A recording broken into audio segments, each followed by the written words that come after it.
সুপ্রিয় বন্ধুরা আসসালামু আলাইকুম।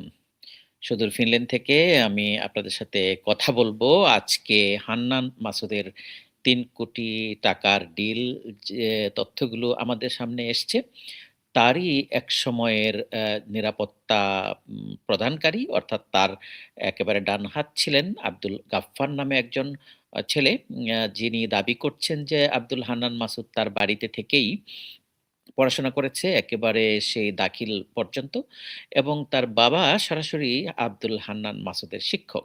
তো যে কারণে আব্দুল হান্নান মাসুদ যখন হিরো হয়ে গেল এই ৫ই আগস্টের পরে এবং বাংলাদেশের মানুষের হৃদয়ে জায়গা করে নিয়েছে। ব্যক্তিগতভাবে আমি নিজেও আব্দুল হান্নান মাসুদকে অত্যন্ত পছন্দ করেছি সবসময়ই। তার কারণ ওর একটা মায়াবী কণ্ঠ। ও যখন কথা বলতো সেই আন্দোলনের সময়টায় তখন আসলেও একদম হৃদয়ে নাড়া দিত। ওর কান্না কণ্ঠ অন্যরকম একটা আবেগ তৈরি করত এবং সেই সময়টা অত্যন্ত গুরুত্বপূর্ণ ভূমিকা রেখেছে ডেফিনিটলি। সে কারণেই বাংলাদেশের মানুষ তাদেরকে জুলাই যোদ্ধার সম্মান দিয়েছে। তার সাথে হান্নান মাসুদ সবচেয়ে জুনিয়র এমপি অর্থাৎ অল্প বয়সে আমি দেখছিলাম জানুয়ারি ২০০০ এ তার জন্ম। মাত্র এই ২৬ বছর বয়স তার। আ এই ২৬ বছর বয়সে সে এমপি হয়েছে। এবং ব্যক্তিগত অর্থে হান্নান মাসুদ যখন এই ৫ই আগস্টের পরে রাজনীতিতে এনসিপিতে সক্রিয় হলেন, তার বিরুদ্ধে ২-১ বার বিভিন্ন ধরনের বিতর্কিত কর্মকাণ্ড এসছে। যেরকম উম মংলা বন্দরের কিছু টাকা-পয়সা লেনদেনের বিষয়ে কথা এসছে এবং শাহবাগ থানায় যাকে গ্রেপ্তার করা হয়েছিল একজন বিতর্কিত উম ইয়াং তাকেও ছাড়িয়ে আনার ক্ষেত্রেও হান্নান মাসুদের ভূমিকা দেখা গিয়েছিল। এবং মানুষের কাছে এরকম একটা ধারণা পৌঁছে গিয়েছিল যে হান্নান মাসুদ এখন আসলেও সেই যে বিএনপি, আওয়ামী লীগের মতো যে সমস্ত শ্রমিক সংগঠন কিংবা অন্যান্য তৃণমূলের যে সমস্ত সংগঠন ওগুলার জন্য দায়িত্বপ্রাপ্ত এবং সে ওই জায়গা থেকে প্রচুর চাঁদাবাজি করছে। কিন্তু সেই সমস্ত দাবিগুলা বিভিন্ন সময়ে পত্র-পত্রিকায় আসলেও খুব বেশি একটা পাত্তা পায়নি। কারণ হলো হান্নান মাসুদ যে ব্যাকগ্রাউন্ড থেকে এসছে এবং সে যে ধরনের কথাবার্তা, আর্গুমেন্ট, টকশো গুলাতে দেয় অত্যন্ত দৃঢ়তার সাথে এবং তার যে পারিবারিক ব্যাকগ্রাউন্ড যেটি আসলেও খুবই সাধারণ পরিবারের এবং আমি বলব যে একেবারেই দরিদ্র পরিবার থেকে উঠে এসছে। সে কারণে মানুষ আসলেও তার বিরুদ্ধে ওই সমস্ত অভিযোগগুলোকে ষড়যন্ত্র হিসাবেই দেখেছে। কিন্তু এখন গত ২ দিন আগে যে বিষয়টি ফাঁস করলেন, আপনারা দেখেছেন বিএনপি এতে যুক্ত হয়েছে গণ অধিকার পরিষদের নেতা রাশেদ খান, যিনি ঝিনাইদহ থেকে ইলেকশনও করলেন কালীগঞ্জ থেকে। সে ঝিনাইদহ থেকে সে তারপরে ওই জায়গাটায় উনি জয়ী হতে পারেন নাই। কিন্তু বিএনপিতে অত্যন্ত আ সক্রিয় রয়েছেন এবং স্পষ্টবাদী। আমি বলব যে প্রতিনিয়তই সে এই যে যা আ যে ধরনের ষড়যন্ত্র হচ্ছে, সেই ষড়যন্ত্রগুলো নিয়ে কথা বলছেন এবং বিশেষ করে তরুণ রাজনীতিক যারা এনসিপির রাজনীতি করছে, জামায়াতের রাজনীতি করছে, শিবিরের রাজনীতি করছে, তাদের বিরুদ্ধে অত্যন্ত সোচ্চার কণ্ঠ বাই দিস টাইম মানুষের কাছে প্রমাণ করে ফেলেছে। সেই রাশেদ খান তার ফেসবুক পোস্টে একটি তথ্য প্রকাশ করেছে এই হান্নান মাসুদের ৩ কোটি টাকা ফাঁসের। অর্থাৎ একজন আওয়ামী লীগ নেতা যিনি এমপি ছিলেন ওই সেই নোয়াখালীর, তাকে বাংলাদেশের এয়ারপোর্ট দিয়ে পার করে দেওয়ার দায়িত্ব নিয়েছিলেন। তার সাথে ওই এমপি সাহেব মা ৩ কোটি টাকা দিতে চাননি, ১ কোটি টাকা দিতে রাজি হয়েছিলেন।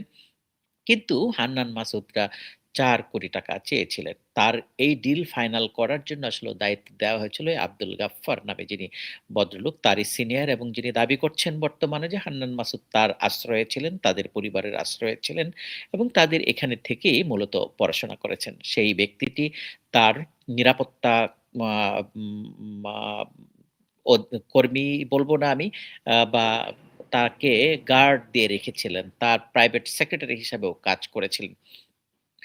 উনি দাবি করেছেন তার ভাইয়ের ছোট ভাইয়ের বন্ধু এই হান্নান মাসুদ। সেই কারণে দীর্ঘদিন কাজ করেছেন তার সাথে কোনো না কোনো দ্বন্দ্ব কিংবা এ মা আভ্যন্তরীণ হিসাব-কিতাব আ না মেলার কারণে হয়তো বেরিয়ে এসছেন। যদিও ভদ্রলোক দাবি করছেন যে হান্নান মাসুদের যে সমস্ত অনৈতিক কর্মকাণ্ড, অর্থনৈতিক এই যে লিপ্সা, সেই কারণে উনি ওই ডিলগুলাতে জড়িত হতে চাননি বলে বেরিয়ে এসছেন।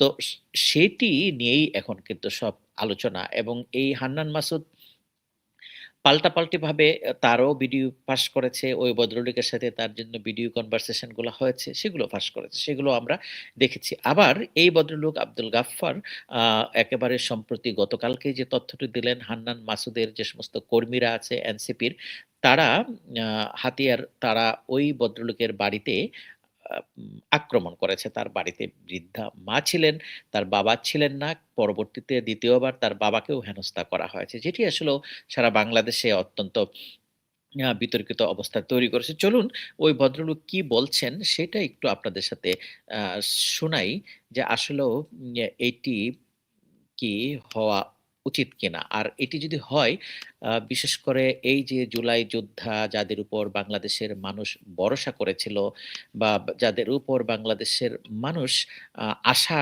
করে বসে আছে যে আগামী দিনের রাজনীতি পাল্টাবে এই হান্নান মাসুদদের হাত ধরে। কিন্তু তারা যে আসলে বিতর্কের ঊর্ধ্বে থাকতে পারছে না। হান্নান মাসুদ, এই যে হাসনাত আব্দুল্লাহ, সার্জিস আলম থেকে শুরু করে নাসিরউদ্দিন পাটোয়ারি, তারা একেবারেই বিপথে আমি বলব কিংবা বিতর্কিত হয়ে উঠছে। সেটি নিয়ে সমালোচনা হচ্ছে। চলুন সেই বিষয়ে কথা বলবো। আগে আমরা এটি দেখি উনি কি বললেন। আচ্ছা, আজকে একটা ঘটনা ঘটছে যেটা নিয়ে হচ্ছে আপনারা খুব কন্ট্রোভার্সির মধ্যে আছেন। বিষয়টা হচ্ছে আব্দুল হান্নান মাসুদ ৫ আগস্ট পরবর্তীতে এক এমপিকে বিমানবন্দর পর্যন্ত পৌঁছে দেওয়ার জন্য ৪ কোটি টাকার একটা লেনদেনের বিষয়ে আপনাদের মধ্যে কন্ট্রোভার্সি কাজ করছে। যে এটা আসলে সত্যি কিনা, রাশেদ খান ভাই যে পোস্টটা দিয়েছিল এটা আসলে সত্যি কিনা। আমি আবারও দৃঢ় কণ্ঠে বলছি, এটা সত্য ঘটনা। এটা এই মিটিংটা হয়েছে এবং হান্নান মাসুদের সাথে ওই এমপির লোকজন এসে মিটিং করেছে হোটেল পার্সে। এটা শতভাগ সত্য ঘটনা এবং এটা ৪ কোটি টাকার ডিলে করার কথা ছিল। পরে আমাকে বলা হয়েছে যে ৩ কোটি টাকাতে আপনি রাজি হয়ে যান। ১ কোটি টাকা তারা দিতে চাইছে, কিন্তু পরবর্তীতে আমি এটাতে রাজি হই নাই। এখন যেটা হয়েছে, এই ঘটনার পরে এটা যখন আজকে ব্যাপক আকারে প্রচার হয়ে গেছে, তখন আমার ছোট ভাই আমাকে কল দেয়। কল দিয়ে বলে যে তার আগে হান্নান আমাকে কল দিয়েছে। কল দেওয়ার পরে আমার ছোট ভাই আমাকে কল দেয়। কল দিয়ে বলে যে ভাইয়া হান্নান হচ্ছে অনেক ট্রমার মধ্যে আছে।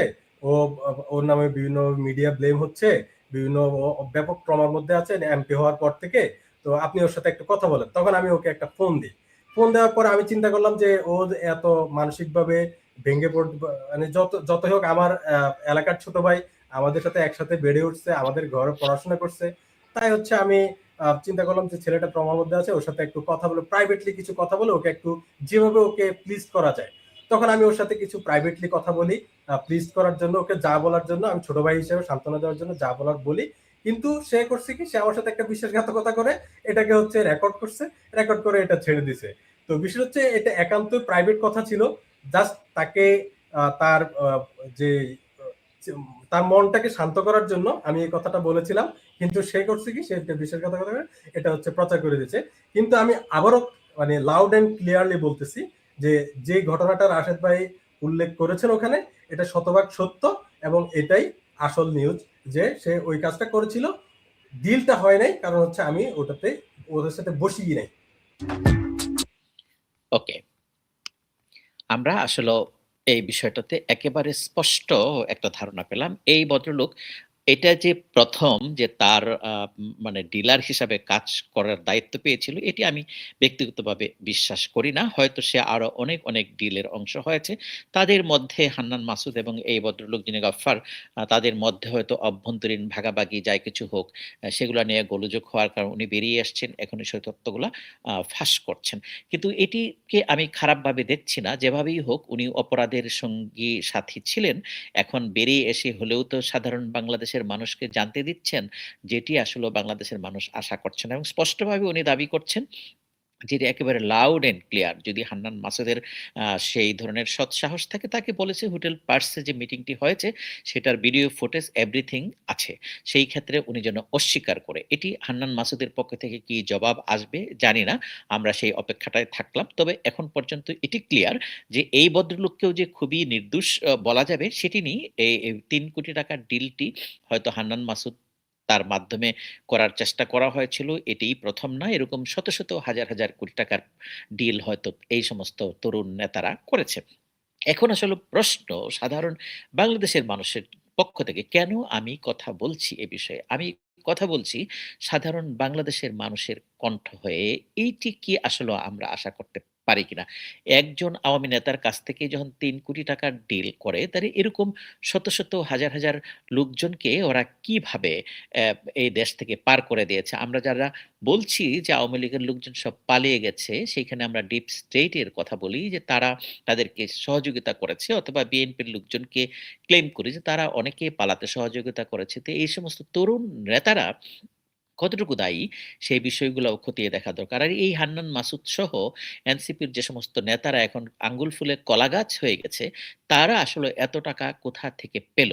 তাদের আত্মীয়স্বজন তার নিজের অ্যাকাউন্টে টাকা না রাখলেও আসিফ মোহাম্মদ সজীব ভুইয়া থেকে শুরু করে যাদের বিরুদ্ধে নাসিরুদ্দিন পাটোয়ারি সহ যে ধরনের অভিযোগগুলা এসছে, তাদের আত্মীয়স্বজন সহ বন্ধু-বান্ধব এই যে যেরকম গাফফারদের মতো এরকম বিভিন্ন নেটওয়ার্ক গুলাকে চেক করা দরকার যে তারা কিভাবে অবৈধ টাকা বানিয়েছে এবং এটি এইজন্যই করা দরকার আমরা যে প্রজন্ম থেকে এক্কেবারে ২০২৪ এর জুলাই, আগস্ট পেয়েছি, সেই তারপরে নতুন করে বাংলাদেশে কোনো জুলাই কিংবা আগস্টের প্রয়োজন হোক, সেটির জন্য কিন্তু বাংলাদেশের মানুষ ১ সেকেন্ডের জন্য প্রত্যাশা করে না এবং আর দেখতেও চায় না। সেই কারণে যেভাবেই হোক, যে করেই হোক আমাদের এই প্রজন্মকে দুর্নীতির বাইরে রাখতেই হবে।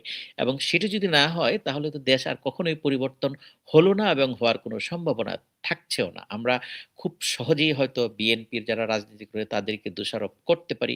আওয়ামী লীগের যারা লুটপাট করেছে তাদেরকে দোষারোপ করে যাচ্ছি, করছি। কিন্তু যারা এইটার সঙ্গী সাথী হয়ে গেল, কোনো একটা লোককেও তো আমরা এই দুর্নীতির বাইরে দেখছি না। কত, কত ঘটনা ঘটলো এই যে ৫ই আগস্টের পরে গত ১৮ মাস অন্তর্বর্তীকালীন সরকারের সময়টায় এবং এখন যে, ৪ মাস হয়ে গেল সরকারের, নির্বাচিত সরকারের, তার মধ্যেও কিন্তু তারা থেমে থাকছে না। তো এই বিষয়টি খতিয়ে দেখা দরকার এবং হান্নান মাসুদরা যদি সত্যিই আ এগুলার জন্য আ দোষী হয়ে থাকে বা নির্দোষ হয়ে থাকে তারও প্রমাণ বাংলাদেশের মানুষের কাছে দেওয়া দরকার। কিন্তু এই যে সন্ত্রাসী এগুলো কিন্তু চলবে না, চলা উচিত না এবং একের পর এক যে ধরনের ষড়যন্ত্র চলছে সেগুলোকে বন্ধ করার জন্য বাংলাদেশের মানুষকে আর সোচ্চার হওয়ার জন্য আমরা বলতে পারি না বা বলবো না। কারণ বাংলাদেশের মানুষের খেয়ে পরে আর কাজ নাই। সারাক্ষণ এসব একটা লুটপাটকারী ফালতু লোক যেগুলা রাজনীতি করবে আর লুটপাট করবে, বাংলাদেশকে ধ্বংস করবে আর কিছুদিন পর, পর রাস্তায় যেয়ে বুকের তাজা রক্ত দিবে। এই ধরনের ফালতু কোনো এজেন্ডায় যেন বাংলাদেশের কোনো মানুষ আর রাস্তায় না দাঁড়ায়। এটিই আমার কনসার্ন থাকবে। আর যে সমস্ত লোকজন যারা এই ধরনের অপরাধে নতুন প্রজন্মের পক্ষ থেকে জড়িত হচ্ছে, আমি বলব এটা আওয়ামী লীগের শেখ হাসিনার যারা দোসর ছিল তাদের চেয়েও বড় অপরাধ। কারণ ১৪০০ মানুষের প্রাণের বিনিময়ে যে বাংলাদেশ, তারপরেও পর্দার আড়ালে এই ধরনের কম্প্রোমাইজ, ডিলিংস, শত, শত কোটি টাকার ব্যবসা, বাণিজ্য সেইগুলো যদি হয়, এগুলো অত্যন্ত দুঃখজনক। আমি জানি না প্রিয় দর্শক আপনারা যারা আমাকে দেখবেন, আমার কথাগুলো শুনবেন, আপনাদেরকেও অনুরোধ করব যে আপনাদের মতামতটুকু দিবেন। এই হান্নান মাসুদরা এত বিতর্কিত হওয়ার পরেও বাংলাদেশের মধ্যে স্বচ্ছ রাজনীতি প্রতিষ্ঠার জন্য ভূমিকা রাখতে পারবে কিনা?